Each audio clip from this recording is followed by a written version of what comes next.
Hello everyone, welcome back to another video. Hope you all are good. तो बच्चों, आज हम स्टार्ट करेंगे 8th चैप्टर जो है आपका बिगिनिंग ऑफ सेटल्ड लाइफ। तो एक सेटल्ड लाइफ की शुरुआत कहाँ से हुई? अब तक हमने देखा कि इंसान काफ़ी स्ट्रगल कर रहा था, उसको अब जो है एग्रीकल्चर के बारे में पता चल गया था। अब वो एनिमल हस्बेंड्री प्रैक्टिस कर रहा था, उसको बहुत सारे टूल्स बनाने भी आ गए थे, साथ में उसका यूज़ कैसे करना है वो भी उसने सीख लिया था। अब एक होता है ना सेटल्ड लाइफ की, मतलब बस गए हो आप कहीं पे और वहीं से जो है अपनी पूरी ज़िंदगी आप कंटिन्यू कर रहे हो, वहीं से आप जी रहे हो, वहीं पे अपना जो है खाने का इंतज़ाम कर ले रहे हो, पहले जैसा कहीं घूमना नहीं है, यहाँ वहाँ जाना नहीं है। तो देखते हैं कि शुरुआत होती कैसे है। अब सबसे पहले जो है इसमें इम्पोर्टेंट जो स्टेज आता है वो आता है डोमेस्टिकेशन ऑफ एनिमल्स का। हमने पहले कभी ऐसा देखा नहीं कि जो है इंसान ने एनिमल्स को पाला या अपने साथ रखा। इंसान ने हमेशा से जो है एनिमल को हंट किया, उसका शिकार किया और उसको अपने खाने के लिए यूज़ किया। लेकिन अब जो इंसान है वो एनिमल्स को एक तरीके से पाल भी रहा था, जैसे डॉग, गोट, शीप, कैटल, बफेलो। तो ये एक तरीके से इंसान के काफ़ी काम में आते थे और काफ़ी यूज़फुल थे। तो इनके डोमेस्टिकेशन के लिए 3 मेन स्टेप थे। समझ में आ रहा है? तो एनिमल का कोई भी स्पीसीज हो उसके 3 मेन स्टेप होते हैं। कौन से होते हैं वो देख लेते हैं। सबसे पहला capture of the wild animals, मतलब जब तक आपने उसको पाला नहीं है तो वो वाइल्ड एनिमल ही है। तो पहले आपने जो है उस एनिमल को पकड़ लिया, उसके बाद उसको टेमिंग करना। टेमिंग मतलब एक तरीके से उसको ट्रेन करना कि कैसे जो है ह्यूमन के साथ रहना है। तो एक बार उसको जो है ट्रेन कर दिया आपने, उसके बाद जो तीसरा स्टेप आता है, अब आपने ट्रेन कर दिया, अब वो आपके मतलब एक तरीके से काम के लायक हो गई है। अब उसको जो है, अब उससे जो यूजफुल मटेरियल्स है जैसे मिल्क हो गया, है ना, तो वो ऑब्टेन करना और उसको जो है मतलब ट्रेन करना कि ह्यूमन के साथ कैसे काम करना है। समझ में आ रहा है? तो ह्यूमन के लिए काफ़ी मतलब अच्छे साबित हुए। बहुत सारे एनिमल्स बीस्ट ऑफ बर्डन भी बन गए। समझ में आ रहा है? मतलब पहले जो इंसान बोझ ढोता था, अब वो कौन कर रहा है? जानवर कर रहे हैं। तो इस तरीके से जानवर ने काफ़ी सहायता की इंसानों की और इंसानों ने जो है काफ़ी फ़ायदा उठाया इनका। तो इस वजह से इंसान जो है डोमेस्टिकेट करने भी लगा, मतलब पालन पोषण करने लगा एनिमल्स का। ये सारी चीज़ें जो है होने लगी। ओके, तो ये जो है 3 मेन स्टेप था डोमेस्टिकेशन ऑफ एनिमल्स के लिए, एनिमल को जो है डोमेस्टिकेट करने के लिए कि कैसे उसको जो है पाल लिया जाए। अब जब तीसरा स्टेप अचीव हो जाता है तो एनिमल को मतलब माना जाता है कि भाई कंप्लीटली ये डोमेस्टिकेटेड हो गया है, मतलब अब ये एकदम पालतू हो गया है, अब आप इसको अपने साथ रख सकते हो। ठीक है। अब जो डोमेस्टिकेटिंग एनिमल्स है उनको अपने साथ रखना, इसको बोलते क्या है हम? तो domesticating animals and keeping them for our own use is called animal husbandry. तो एनिमल को जो है डोमेस्टिकेट करना मतलब पाल लेना और उसको अपने साथ रखना अपने काम के लिए, अपने यूज के लिए, उसको हम क्या बोलते हैं? एनिमल हस्बेंड्री, है ना। 6th लेसन में जो है हमने पढ़ा था कि ये जो डॉग है, डॉग को जो है डोमेस्टिकेट किया गया था मिडिल स्टोन एज में। और बताना चाहता हूँ मैं आपको, यहाँ पे जो डॉग है वो पहला ऐसा एनिमल था जिसको डोमेस्टिकेट किया गया। मतलब पहले, सबसे पहले जिसको पाला गया वो कौन था? डॉग था। डॉग को यूज़ किया जाता था, मतलब डॉग का जो है, डॉग को यूज़ किया जाता था हंटिंग में एक तरीके से हेल्प करने के लिए। उसके बाद गोट और शिप को जो है उसके बाद डोमेस्टिकेट किया गया। अब बात करते हैं बच्चों एग्रीकल्चर के बारे में। अब हमारे पास जो है आर्कियोलॉजिकल एविडेंस मिले हैं जो हमको ये बताते हैं कि एग्रीकल्चर सबसे पहली बार 11,000 साल पहले इसराइल और इराक में जो है पाया गया था। मतलब इसराइल और इराक में जो है पहली बार खेती स्टार्ट की गई थी 11,000 साल पहले। और माना जाता है कि वुमन ने सबसे पहले जो है कल्टीवेशन स्टार्ट किया। और ये भी माना जाता है कि वो जो है पॉइंटेड स्टिक का इस्तेमाल करती थी सीड्स को सो करने के लिए। मतलब जो है सीड देखो ना, मिट्टी में डालते हैं, तो मिट्टी में सीड्स को डालने के लिए वो पॉइंटेड स्टिक्स का इस्तेमाल करती थी। और बहुत सारे ट्राइब्स में, ट्राइब्स मतलब जो आदिवासियों का ग्रुप होता है, बहुत सारे ट्राइब्स के जो वुमन थे वो सीड्स को सो करते थे इन्हीं मेथड से। समझ में आ रहा है? इन्हीं मेथड से जो है बीज को बो देते थे। और वो मतलब थोड़ा डीप जाए, मतलब डीप मतलब बहुत अंदर जाए, थोड़ा अंदर जाए सॉइल के। इस वजह से जो स्टिक था उसको यूज़ किया जाता था। स्टिक को एक परफोरेटेड स्टोन के साथ जो है इस्तेमाल किया जाता था। यहाँ पे आप देख सकते हो, ये आपका वो टूल है जिसको यूज़ किया जाता था सीड्स को एक तरीके से सो करने के लिए, मतलब उसको बोने के लिए। समझ में आ रहा है? सीड्स को बो देने के लिए। ठीक है। अब जब वुमेन ने जो है पॉइंटेड स्टिक यूज़ करना स्टार्ट किया तो एक तरीके से काफ़ी मतलब उनके काम में भी आया। ठीक है। और इसमें जो है एनिमल्स की भी कुछ मदद ली गई। एग्रीकल्चर उसके बाद मेन सोर्स बन गया उनके लाइवलीहुड का। अब लोग जो है मतलब वर्शिप करने लगे थे, मतलब पूजा करने लगे थे किसकी? नेचर की। और अलग अलग जो है डीटीज की फॉर गुड क्रॉप्स। डीटीज मतलब भगवान। तो यहाँ पे पहले लोग जो है ना नेचर को ही अपना भगवान मानते थे, जो सूरज हो गया, जो मून हो गया, इन अलग अलग चीज़ों को जो है लोग भगवान मानते थे। तो पूजा या फिर जो है पूजा वगैरह करते क्यों थे, वो इसलिए करते थे कि शायद ताकि जो उनका क्रॉप है, मतलब जो क्रॉप है वो अच्छे से ग्रो हो जाए, उनको अच्छा क्रॉप मिल जाए, है ना। उसके बाद जो असेंशियल थिंग होती थी, जैसे असेंशियल चीज़ें जैसे शेयरिंग ऑफ एग्रीकल्चरल टास्क और वाटर रिसोर्सेज, उसके बाद security of the village settlement, इसका एक तरीके से इंपॉर्टेंस लोगों को मालूम पड़ना स्टार्ट हुआ कि यार जो काम है वो हम बांट के कर लें और जल्दी हो जाएगा। जो पानी चाहिए हमको खेती के लिए, उसको अगर हम एक तरीके से संभाल के रखें बहुत अच्छी बात है। सिक्योरिटी जो है विलेज सेटलमेंट की बहुत ज़रूरी है ना। मतलब गांव सेफ रहना चाहिए ना यार। हमने खेती कर दी, कोई दुश्मन आया पूरा ख़राब कर दिया, कोई जो है वाइल्ड एनिमल कोई जानवर आ गया उसने पूरे ख़राब कर दिए फसल। तो ये चीज़ों का ध्यान रखा जा रहा था। इस तरीके से एक सोशल सिस्टम जो है मतलब तैयार हो रहा था एग्रीकल्चर के बेसिस पे। समझ में आ रहा है। इस तरीके से आप मतलब देख सकते हो कि पहले इंसान बेचारा घूमता रहता था यहाँ से वहाँ खाने की तलाश में। आज उसको इतनी समझ आ गई कि वो जो है सिक्योरिटी के बारे में बात कर रहा है, अपने सेफ्टी के बारे में बात कर रहे हैं। समझ आ रहा है आपको। तो ये चीज़ आपको ध्यान में रखनी है जो बदलाव हो रहे हैं इसमें, ठीक है। ये देखो यहाँ पे आप देख पा रहे हो, तो ऐसे जो है वुमेन यूज करती थी सीड्स को, मतलब एक तरीके से सो करने के लिए इन वुड्स का। यहाँ पे आपको परफोरेटेड स्टोन दिख रहा होगा, ये पॉइंटेड स्टिक्स हुआ करते थे। इसी तरीके से ये क्या करते थे, सीड्स को सो करते थे। अब बात करते हैं कुछ स्पेशल स्किल्स और अलग अलग ऑक्यूपेशंस के बारे में। अब जो टाइम था एग्रीकल्चर के पहले का, लोग जो है अपना खाना मीट से या फिर जो फल हो गया या जो रूट्स मिलते थे उनसे मतलब एक तरीके से क्रिएट करते थे, मतलब बाय हंटिंग और गैदरिंग। लेकिन उनको वो ज़्यादा समय तक रख नहीं पाते थे। अगर आपने मीट लिया तो आपको तुरंत खाना है, ख़त्म करना है। अगर आपने बहुत सारा मीट इकट्ठा भी कर लिया ना, तो आप जो है उसको ज़्यादा टाइम तक यूज़ नहीं कर सकते। क्यों? क्योंकि वो जो है ख़राब हो जाएगा। इसलिए जो जितने भी मैन और वुमेन थे कम्युनिटी के, वो एक तरीके से मतलब कंटिन्यूसली लगातार उसी में मतलब भिड़े रहते थे कि यार अब मीट लिया है तो ज़्यादा से ज़्यादा वो 1 दिन या 2 दिन चलेगा।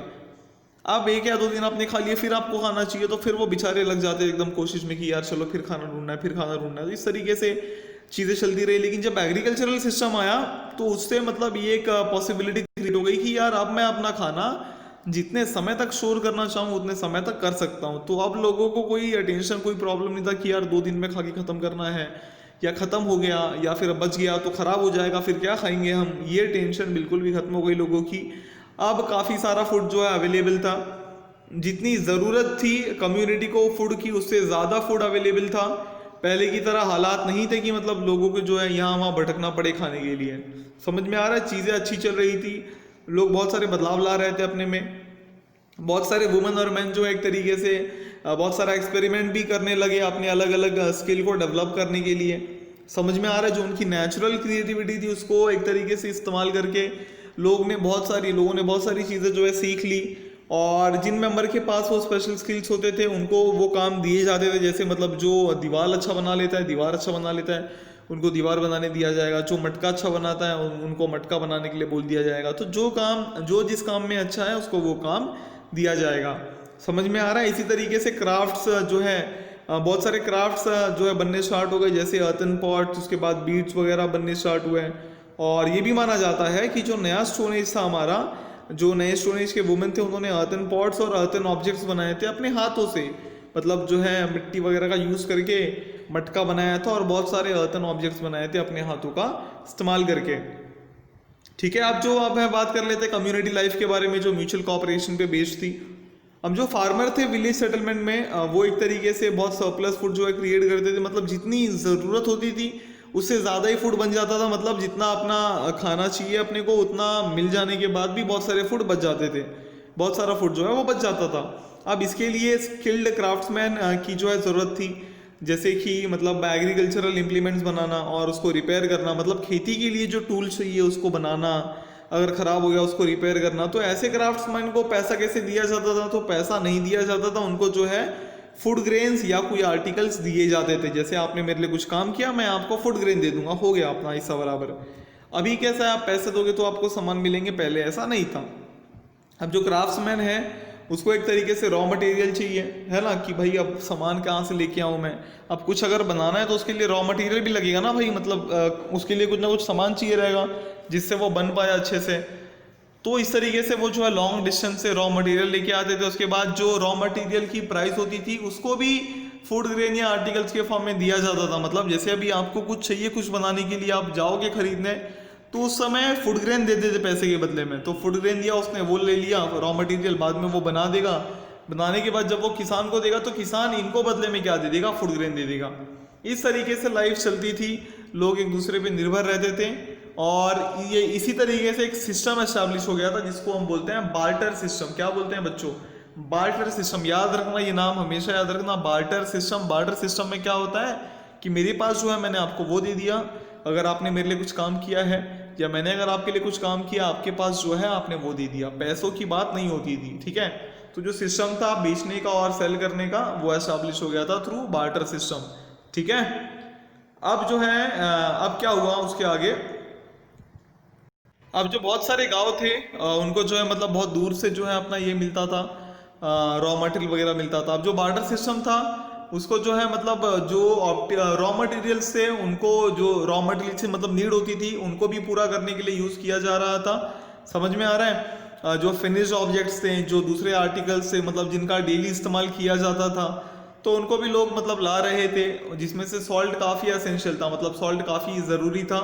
तो इसमें भी बार्टर सिस्टम शुरू हो गया कि भाई आपने मेरे को नमक दे दिया, मैंने आपको कुछ और दे दिया। तो बहुत सारे जो विलेज सेटलमेंट थे वो बहुत दूर दूर से अपनी चीज़ें जो है लेके आते थे, जो उनकी ज़रूरत की चीज़ें थी। और सॉल्ट ट्रेडर्स जो हैं वो आर्टिकल्स भी ट्रेड करते थे, जो उनको मतलब किस में मिलता था, एक्सचेंज ऑफ सॉल्ट में। मतलब सॉल्ट लिया तो उनको बहुत सारे आर्टिकल्स बदले में उसके दिए जाते थे। समझ में आ रहा है। तो जो सॉल्ट ट्रेड था उसने एक तरीके से हेल्प किया ट्रेड को एक्सपांड करने में इन न्यू स्टोन एज। तो नए स्टोन एज में ट्रेड भी आ गया, मतलब लेन देन भी क्या हो गया, स्टार्ट हो गया। अब जो विलेज कम्युनिटी थी, विलेज कम्युनिटी में कुछ कम्युनिटी ने कुछ जो है रूल्स बनाए म्यूचुअल कॉपरेशन के लिए, ताकि जो सिस्टम है ट्रेड का वो अच्छे तरीके से चलता रहे। जो रिसोर्सेज का डिस्ट्रीब्यूशन है, मतलब जैसे 10 पेड़ है, 10 घर है, तो एक एक पेड़ सबको दिया। ऐसा ना हो कि ये घर नहीं 10 का 10 पेड़ ले लिया, बाकी 9 घर को कुछ मिला ही नहीं। तो ये सारी चीज़ें ना होने के लिए सिस्टम बनाया गया, रूल्स बनाए गए। लोग जो है रिस्पॉन्सिबल थे इन रूल्स को इम्प्लीमेंट करने के लिए। समझ में आ रहा है। जो चीफ्स बन जाते थे इन विलेज सेटलमेंट के, तो इन विलेज सेटलमेंट का एक मेन इंसान भी होता था। चीफ की जिम्मेदारी थी कि वो अपने गांव की रक्षा करे, और इस तरीके से विलेज का एडमिनिस्ट्रेटिव सिस्टम चलता रहा। मतलब विलेज एडमिनिस्ट्रेटिव सिस्टम की जो है शुरुआत हुई। और जो एविडेंस है, आज भी एविडेंस जो आपको मिल जाएंगे, evidence of protective walls, moats around the village settlements, है ना। न्यू स्टोन एज आज भी आपको जो एक्सकेवेशन में मिल जाएंगे। बहुत सारा एक्सकेवेशन में हमको मिलता है, मतलब गांव के बाजू में, आजू बाजू में जो है बड़े बड़े दीवार जो है खड़े कर दिए गए हैं, ताकि वो सेफ रहें सिक्योरिटी रीजंस की वजह से।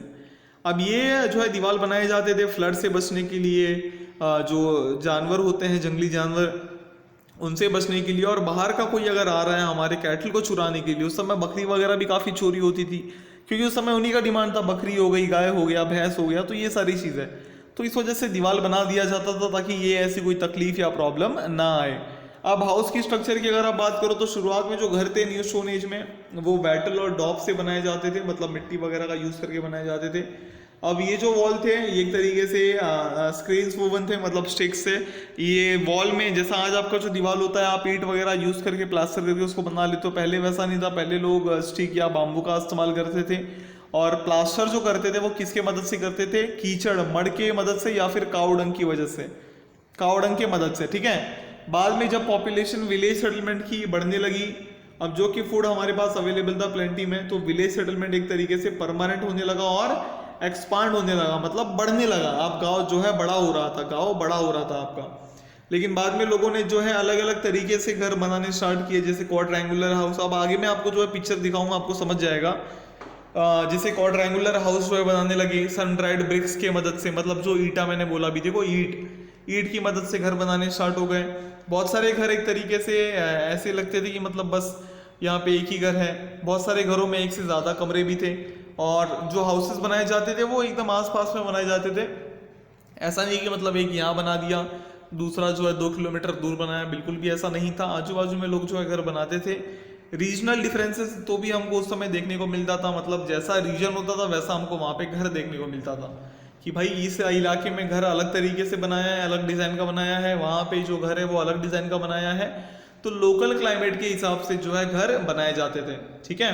आप यहाँ पे देख सकते हो, ये पहले का कुछ घर है, ये क्वाड्रेंगुलर हाउस जो मैंने आपको बताया कि भाई क्वाड्रेंगुलर हाउस होता है। इस तरीके से जो है अलग अलग घर बनाए जा रहे थे। अब बात करते हैं village settlement, kinship and family के बारे में। किनशिप मतलब खून का रिश्ता। अब उनका जो प्लान था, उनके जो घर थे, मतलब जो उनके घर का प्लान था, उससे हमको मालूम पड़ता है कि जो विलेज सेटलमेंट था, तो विलेज सेटलमेंट में जो लोग रह रहे थे, ऐसा होता था कि मतलब भाई हम सब साथ मिलकर रह रहे, तो मतलब हम एक टीम के हैं, एक क्लैन के हैं, ये हमारा ग्रुप है, हमारे ग्रुप में कोई किसी को टच नहीं कर सकता। ये सारी चीजें जो है उनमें थी। और इससे ये मालूम पड़ता है कि मतलब वो एक दूसरे से जुड़े हुए थे। इस तरीके से जो पूरा बड़ा सा गांव था वो एक परिवार था। समझ आ रहे हैं, अलग अलग रहते थे लेकिन वो अपने आप में एक बहुत बड़ा परिवार था। लोग जो है अपने घर में रहते थे लेकिन उनका जो रिलेशन है काफ़ी अच्छा था। और एक अगर कोई इंसान मर जाता उसको जो है मतलब अपने घर में या कोर्ट यार्ड में एक तरीके से क्या करते थे, बरी कर देते थे। समझ में आ रहा है, मतलब दफना देते थे, अपने ही घर में उसको दफनाते थे या अपने कोर्ट यार्ड में, मतलब पीछे कोई ग्राउंड खाली तो वहां दफना देने का। और उसके बाद जो आइडिया था इंसान के बॉन्ड का, मतलब फैमिली के साथ, अब इसके पीछे जो आइडिया था वो ये था कि इंसान का जो एक बॉन्ड है, मतलब एक जो रिश्ता है वो टूटे ना, मरने के बाद भी रिश्ता ना टूटे, इस वजह से उनको घर में या उनके घर के पीछे जो मैदान था उसमें दफना दिया जाता था। मतलब आप सोच सकते हो कि उस समय के लोग कितनी महान सोच थी उनकी, मतलब कितने एक तरीके से वो मतलब जुड़े हुए थे अपने लोगों से, कितना अपनापन था उनमें, है कि नहीं। और फैमिलीज जो हैं उनके साथ आर्टिकल्स भी जो है एक तरीके से दफना देते थे डेड पर्सन के साथ, ठीक है। उनको ये लगता था कि मतलब डेथ के बाद भी मतलब जो है ये इनका यूज करेंगे। इस तरीके से अलग अलग जो है लोगों के मानने थे, और जैसा वो जो चीज़ें उनको समझ आती थी, जैसी ये चीज़ें जो है वो मानते थे, वैसे ही वो काम भी करते थे, ठीक है। तो ये था आपका पूरा चैप्टर बच्चों, आई होप कि आपको पूरा समझ आ गया होगा। इसी के साथ मिलेंगे अगले वीडियो में, बात करेंगे एक नए चैप्टर के बारे में। तब तक अपने घर पे रहिए, अपना ख्याल रखिए, टेक केयर, थैंक यू।